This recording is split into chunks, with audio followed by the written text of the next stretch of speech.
This is for 4th grade ELA, text set 11, General Study Poetry. So why do you people need homes? Do you think animals need homes too? Many animals do in fact need homes, and David Harrison wants us to know more about the homes they build. We wrote this collection of poems called A Place to Start a Family, called Poems about Creatures That Build. David's poems are about animals that build homes underground, on land and water, or in air.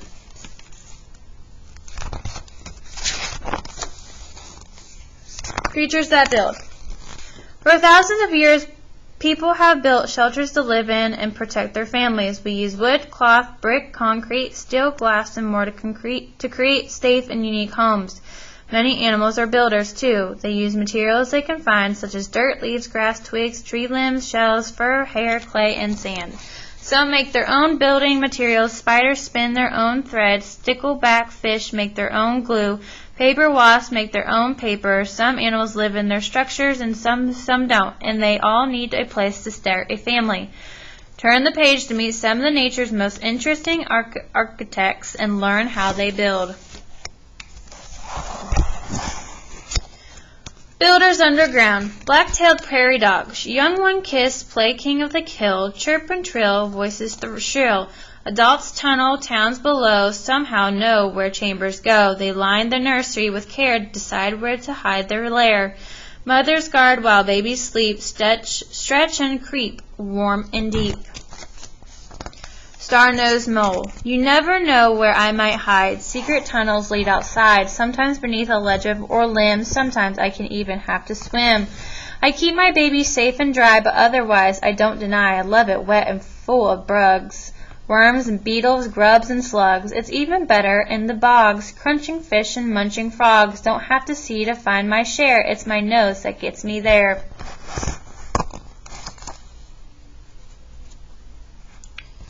California trapdoor spider. In a silk-lined hole, she lies in wait patiently to seal the fate of cricket, centipede, or roach. Eyes watch the prey approach.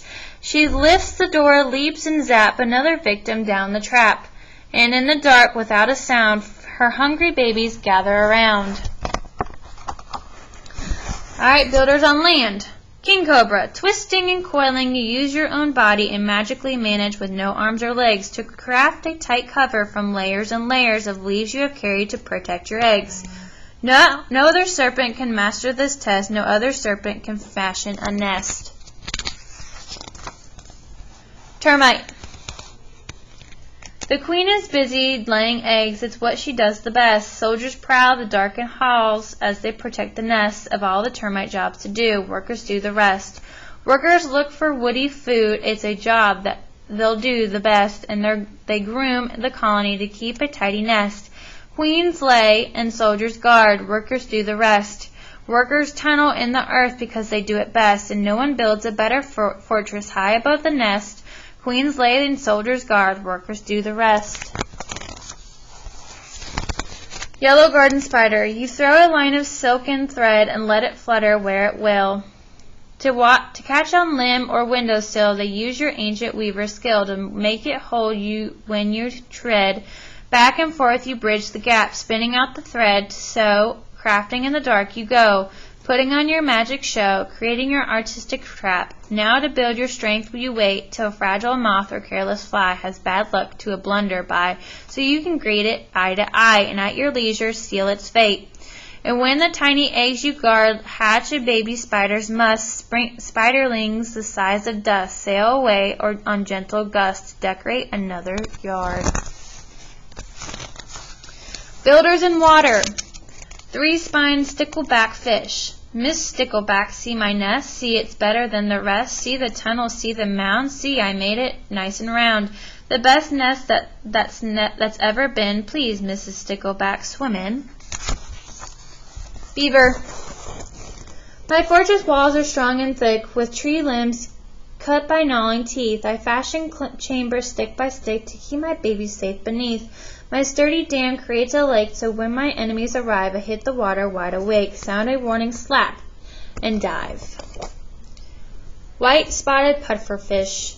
Tiny sculpture thinks crayons, builds a nest out of sand 40 times its own size to try to attract a prize. With tail and fin hopping, he will soon charm a willing she. He works hard day and night. Will he win a mate? He might. Builders in air. Red oven bird, how do you hide your nest like that? Protect your chicks inside like that? How do you know to weave like that? With grass and hair and leaves like that? Make it round with twigs like that? On the ground or limb like that? You're so glad you sing like that and make the forest ring like that. White stork, when high in the chimney's top you nest, legend tells us those who dwell within the house are surely blessed. How old your nest no one can tell, you keep it in such good repair. Your ancestors placed it well, with sturdy stakes they built it there, where now you cast your lucky spell and raise your baby storks with care. European paper wasp. Winged warriors worn with spear, concealed and rare, stay clear, create paper to form a shell where young can dwell within each cell. Work hard, feeding grubs, heavy lugs of beetles and bugs. Head their nests in shrub or tree, if you should see, let it be. So this was divided up by talking about builders underground, builders on land, builders in water, builders in air. A different kind of builder. Suncoral. We very much alive. Indeed, we have a million mouths to feed, and each is such a simple thing as stomach, tentacles that sting. And each produces on its own a chemical that's much like stone. And over time, beyond belief, we produce a coral reef, a congregating place to be for our creatures of the sea.